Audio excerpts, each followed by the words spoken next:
It was, in a way, such a little story, but with a big message, or so it seems to me. But it is part of a much bigger story concerning the events of August the 4th, 2020, where a massive blast devastated the Beirut port area. What we've been told is that a huge store of ammonium nitrate in a warehouse is thought to have been the cause of the explosion. The roof of the warehouse caught alight, and there was this large explosion, followed by a series of smaller blasts that witnesses have described as sounding just like fireworks. Some seconds later, there was a gigantic explosion that sent a mushroom cloud far into the sky and a blast wave searing through the whole city. Many people were killed. Thousands were injured. The immediate area around the port was completely destroyed, creating a crater around 140 meters wide, which flooded with seawater.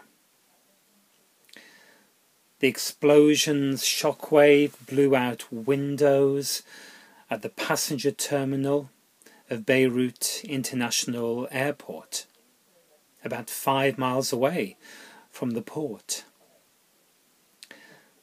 The blast was even heard as far away as Cyprus, 125 miles across the Mediterranean Sea.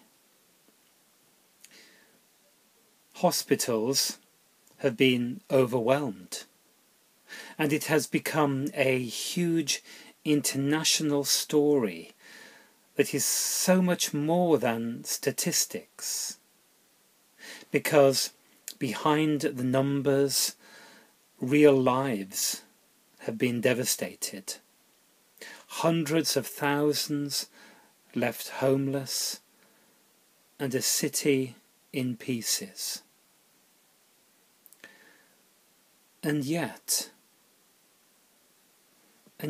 a tiny pinprick of light. St. Demetrius Greek Orthodox Church in Acrophe is just a short distance from where the explosion took place.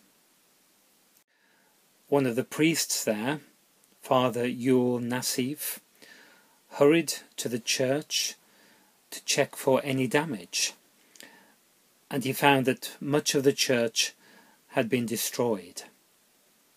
The nave was completely ruined, but the sacred altar place, protected by the iconostasis, which is basically a wall of icons, was completely unscathed. Father Yule said this: "You can call me naive, but I felt it was unbelievable. I felt it was a message from God saying, 'I will be by you. I will be by your side. We will rise up.'" He had left the church with his children, heading for home, but when he had heard what was happening, he went back to the church. Reaching the church, he saw immediately that it had been devastated, in fact almost entirely destroyed. He made his way to the altar, and when he entered that holy place, he saw that the altar was untouched.